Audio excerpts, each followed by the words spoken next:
woke reporters got schooled in seconds as fiery showdowns left them speechless. From Tim Murtaugh tearing into CNN's woke reporter to Dana White obliterating a journalist on UFC mic control, these moments showed just how quickly things can turn ugly. Have you asked any Democrats about that question? Have you asked Hillary Clinton? She called Donald Trump an illegitimate president after he beat her in 2016. Did you ever ask her or any other Democrat that question? Did you? We're talking about, as the results are coming in, and we're talking about state-by-state issues, state-by-state results that are coming in. You're going to ask me, as we're like an hour and a half into this, whether or not we're going to accept the results. Do you ask any Democrats that question? When was the last time you asked? When was the last time you asked a Democrat that question? Jamie Raskin says he still says he won the 2020 Jamie election. Raskin, who is a Democrat member of Congress, says that he may not vote to certify this election if Donald Trump wins. Have you asked any Democrats about that question? Have you asked Hillary Clinton? She called Donald Trump an illegitimate president after... Tension exploded in Florida as Trump's fiery spokesman, Tim Murtaugh, clashed with a reporter, emotions running wild and patience long gone. They have no masks on. He never said anything different. He's putting these people in these positions, and he has no plan to do anything better. No, I'm about a president sending the right message. I'm about a president sending the right message and giving states what they need to fight a pandemic. Because I did the wrong thing. Why did you get reprimanded by your own apartment building for failing to wear a mask after having been told before? Why won't the president adjust his messaging? You broke quarantine and went to the I never Hamptons. broke quarantine. Everyone knows you broke. I never broke quarantine. Tim Murtaugh and CNN were never on the same page. In a fiery on-camera clash, he tore into Chris Cuomo for breaking COVID protocols while effortlessly dodging the questions. My getting sick. You want to mock my getting sick? You can. I'm not mocking you getting sick. Of course you are. I'm pointing out that you broke quarantine and went out to your place at the Hamptons while you were COVID and positive. You know it. I never did. And now you're going to lecture me about who obeys what rules? A simple question on the president's COVID response spiraled into a fiery clash, leaving the audience stunned. Since you're attacking us, can you give us a question? Mr. President-elect. Go ahead. Mr. President-elect, since you are attacking our news organization, can you give us a chance? Your organization You are attacking our news organization. Can you give us a chance to ask a question, sir? Go ahead. Sir, can you state, Mr. President-elect, go ahead. Can you state categorically, she's asking a question. Don't Mr. be rude. President-elect, can you give us a question? Don't be rude. You're attacking us. Can you give us a question? Don't be rude. Can you give us a question? I'm not going to give you a question. Can you state categorically? You are fake news. Sir, go ahead. Can you state categorically? I have a good relationship with Kim Jong-un, and I hope he's okay. And somebody would say, oh, that's terrible. No, it's not terrible. I hope he's okay. And I think it was a fake report done by CNN. Ask you a question. What do you have? Go ahead. No, that's enough. Go ahead. Can I ask? But that wasn't my question. The problem is you don't write the truth. So, as far as I'm concerned, I want to go to the next Can I ask you a question about... No, not CNN, please. Go ahead. The White House has not responded to these I told you. CNN is fake news. Don't talk to me. Go ahead, please. But he says he was retaliated against, and that's why you... This wasn't a one-time ordeal for his advisor. Trump himself had fiery clashes during his first term that ended in chaos.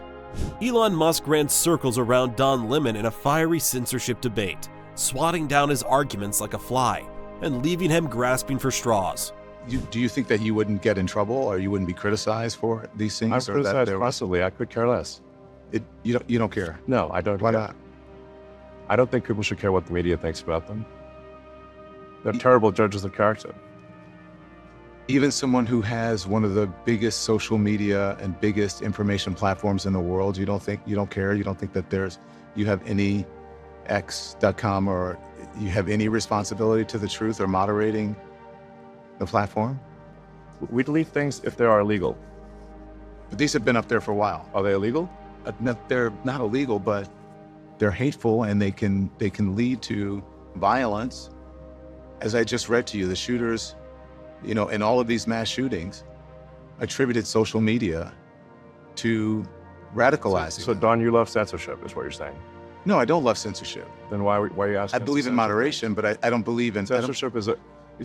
Moderation is a propaganda word for censorship. Sean Strickland unleashed on a reporter, calling him an infection, the definition of weakness, and the root of everything wrong with the world. It's a swamp. You become a champion, you become a star, and someone says, let me ask you something. Are you gay? Have you had the chance to interact with a more diverse Let me know. Are you gay? Can I get an answer? Well, no, I'm asking. This is a part of. Are you a gay man? I'm an ally of the community. Okay. If you had a son and he was like, you had a son, he was gay, you'd be like, oh man, you don't want a grandkid? No problem with it. Oh man, well, dude, you're a weak fucking man, dude. You're part of the fucking problem. You elected Justin Trudeau. Like, when he sees the bank accounts, like, you're just fucking pathetic. Ben Shapiro tore into Andrew Neil, flipping the script on the reporter and leaving him struggling to keep up in a debate that turned into a one-sided beatdown. Abortions after a woman has been pregnant for 6 weeks is not a return to the Dark Ages. What's your answer? My answer is something called science. Human life exists at conception. It ought to be protected. Now, back to my question to you. You purport to be an objective journalist. BBC purports to be an objective down-the-middle network. It obviously is not. It never has been. And you, as a journalist, are proceeding to call one side of the political aisle ignorant, barbaric, and sending us back to the Dark Ages. Why don't you just say that you're on the left? Is this so hard for you? Why can't you just be honest? She was supposed to be mediating questions from the audience, not throwing down with Trump.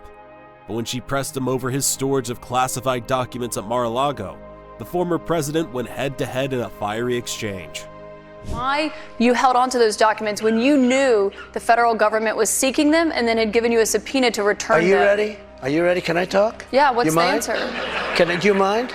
I would like for you to answer the question. Okay, it's very simple to answer. That's why I asked it. It's very simple to, you're a nasty person, I'll tell you what. Can you answer why you held on to the documents? I was negotiating and we were talking to... Listen to these reporters pretending they're all neutral, while practically dripping with disdain for Pierre. Pierre flipped the script, hitting them with questions instead of answering theirs. There's a carbon tax in the agreement. No, but the question is why... No, I asked you a question. You keep asking we what the agreement is. We're the journalists. This is democracy. We ask the question. I have the freedom to ask questions if I want to, and I've just answered. I've been answering your questions all week. Here's another one. So, no. The government's introducing why would an you a investment carbon tax tax? credit. You're not changing the subject. I know you want to change the subject. No, I want to ask because you don't want to talk about Trudeau's carbon tax. I want to ask a question because in a democracy we ask the question and you answer. And I decide the answer I give, and the answer is this. We will axe the tax. Dana White went full beast mode on a woke journalist, ripping apart the idea that she gives fighters a leash on the UFC mic. She didn't hold back, slamming the suggestion with brutal honesty. You obviously give a long leash to your fighters about, what they can say when they are up there with a UFC microphone and you are getting into territory of homophobia, transphobia. Like, is there... I don't give anybody a leash. Well, I'm saying you... A leash? I'm like... Free speech. Gonna control what people say. Gonna tell people what to believe. Gonna tell people... I don't fucking tell any other human being what to say, what to think, and there's no leashes on any of them. We've reached the end of our list. Which moment had you on the edge of your seat? Drop your favorite clash in the comments down below, and let us know which one left the biggest mark.